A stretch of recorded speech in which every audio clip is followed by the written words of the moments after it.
புதிய குற்றவியல் சட்டங்களை எதிர்த்து திமுக தொடர்ந்த வழக்கு. மத்திய அரசு 4 வாரத்தில் பதிலளிக்க சென்னை உயர்நீதிமன்றம் உத்தரவு. காவல்துறையை சுயநலத்திற்கான ஆட்சியாளர்கள் ஏவல் துறையாக பயன்படுத்துகின்றனர். எதிர்க்கட்சித் தலைவர் எடப்பாடி பழனிசாமி குற்றச்சாட்டு.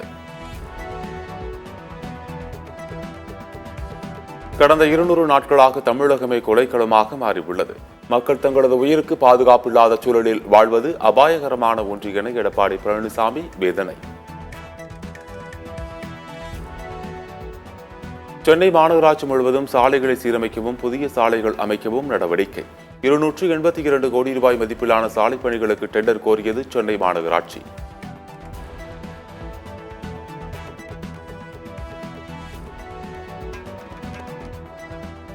திருவள்ளூர் மாவட்டத்தில் தமிழ்நாடு அறிவுசார் நகரம் அமைக்க நிலையெடுப்பு பணிகள் தொடக்கம். கல்வியை மையமாக வைத்து உலக தரத்தில் அறிவுசார் நகரை 200 கோடியில் உருவாக்க தமிழ்நாடு அரசு திட்டம்.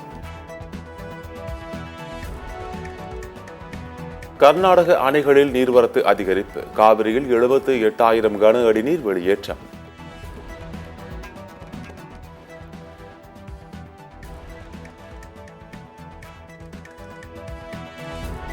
நூற்றி 120 அடி கொள்ளளவு கொண்ட ஆழியாறு அணை நீர்மட்டம் 106 அடியாக உயர்வு. கரையோர மக்கள் பாதுகாப்பாக இருக்கும்படி அறிவுறுத்தல்.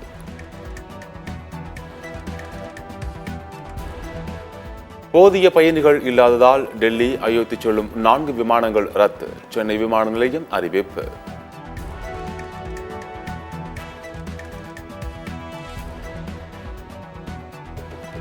ஒகேனக்கல் காவிரி ஆற்றில் நீர்வரத்து 45,000 கன அடியாக அதிகரிப்பு. தொடர் நீர்வரத்து காரணமாக ஒகேனக்கலில் பரிசல் இயக்க தடை.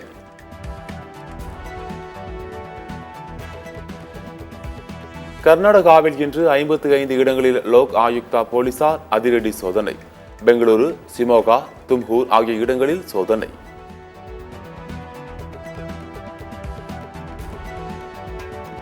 வங்கக்கடலில் நிலவிய குறைந்த காற்றழுத்த தாழ்வு பகுதி ஆழ்ந்த காற்றழுத்த தாழ்வு பகுதியாக வலுவடைந்தது. அடுத்த 24 மணி நேரத்தில் காற்றழுத்த தாழ்வு மண்டலமாக வலுப்பெற வாய்ப்பு. இந்திய வானிலை ஆய்வு மையம் தகவல்.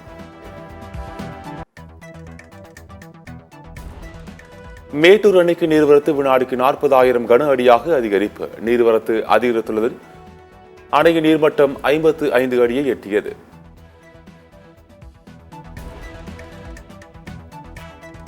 முல்லை பெரியாறு அணையில் மத்திய துணை கண்காணிப்பு குழு இன்று ஆய்வு. மெயின் அணை, பேபி அணை, ஷட்டர் பகுதி உள்ளிட்டவற்றை ஆய்வு செய்கின்றனர்.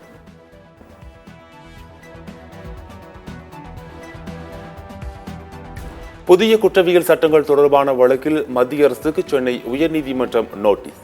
அரசியல் சட்டத்திற்கு எதிரானது என திமுக அரசு தொடர்ந்த வழக்கில் உத்தரவு.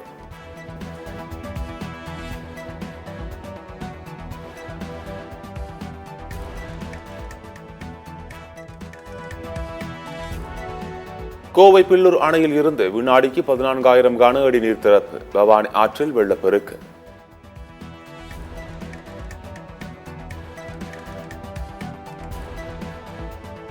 கேரளா மற்றும் திருப்பூரில் கனமழை பெய்வதால் கூட்டாற்றில் வெள்ளம் பெருக்கெடுத்து ஓடுகின்றது. ஆபத்தான நிலையில் கரையை கடக்கும் மலைவாழ் மக்கள்.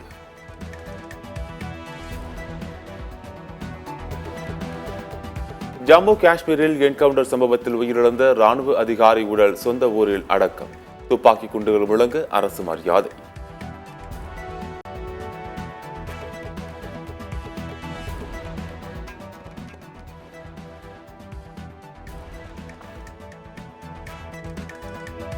உதகை குன்னூர் இடையே லவ்டேல் பகுதியில் இயக்கப்படும் மலை சேவையில் மாற்றம்.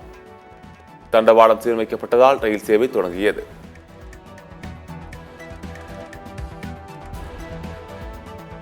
சென்னை ஆவடியில் மத்திய பாதுகாப்பு படை தேர்வில் ஆள்மாறாட்டம் செய்த புகாரில் மத்திய பிரதேச இளைஞர் கைது. 2023 நடைபெற்ற எழுத்துத் தேர்வில் கலந்து கொண்ட நபருக்கு பதில் மற்றொருவர் உடற்தகுதி தேர்வில் பங்கேற்றது கண்டுபிடிப்பு.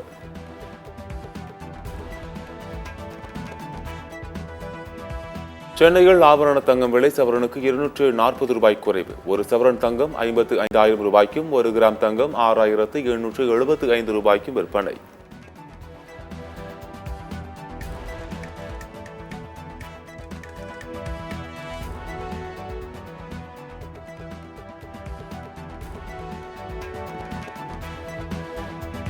உத்தரப்பிரதேசத்தில் ரயில் தடம் புரண்ட விபத்தில் சீரமைக்கும் பணிகள் தீவிரம். திருப்பூர் விரைவு ரயில் விபத்தில் சேதம் இன்று மாலைக்குள் சரி செய்யப்படும் என அதிகாரிகள் தகவல்.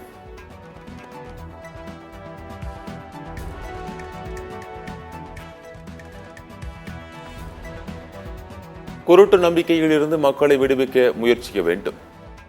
ஹத்ராஸ் சம்பவம் குறித்து உத்தரப்பிரதேச ஆளுநர் ஆனந்திபொன் பேச்சு.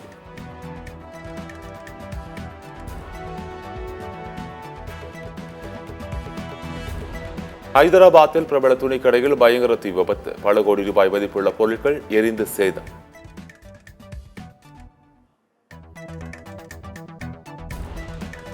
ஜம்மு காஷ்மீர் எல்லையில் ஊடுருவ முயன்ற பாகிஸ்தான் தீவிரவாதிகள் சுட்டுக் கொலை. துப்பாக்கி உள்ளிட்ட ஆயுதங்களை பறிமுதல் செய்தது இந்திய ராணுவம். டெல்லியிலிருந்து அமெரிக்கா புறப்பட்ட ஏர் இந்தியா விமானம் ரஷ்யாவில் தரையிறக்கம். தொழில்நுட்ப கோளாறு காரணமாக அவசரமாக தரையிறக்கம்.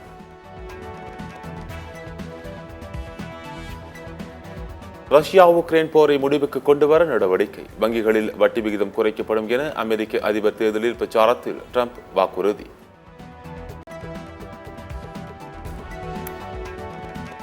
இத்தாலி நாட்டின் பிரதமர் ஜார்ஜியோ மெலோனியின் உயரம் குறித்து கிண்டலடித்த விவகாரம். அந்நாட்டு பெண் பத்திரிகையாளருக்கு நீதிமன்றம் 4.5 லட்சம் அபராதம் விதித்து உத்தரவு. மின்கட்டண உயர்வை திரும்பப் பெற வலியுறுத்தி சென்னையில் பாமகவினர் போராட்டம். பாமக தலைமையில் அன்புமணி ராமதாஸ் தலைமையிலான போராட்டத்தில் ஏராளமானோர் பங்கேற்பு.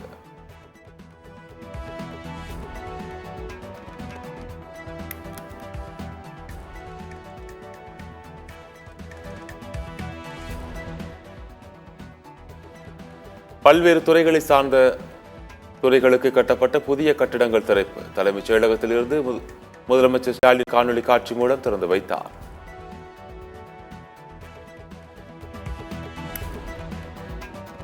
தேர்தல் முடிவு தொடர்பாக அதிமுக பொதுச் செயலாளர் எடப்பாடி பழனிசாமி 8வது நாளாக இன்றும் ஆலோசனை. விழுப்புரம், தருமபுரி, கன்னியாகுமரி தொகுதி அதிமுக நிர்வாகிகளுடன் ஆலோசனை. தமிழ்நாட்டில் இன்று மிக கனமழை பெய்ய வாய்ப்பு. தென்னிந்திய மற்றும் மத்திய இந்திய மாநிலங்களில் தென்மேற்கு பருவமழை தீவிரமடைந்துள்ளது. இந்திய வானிலை ஆய்வு மையம் தகவல்.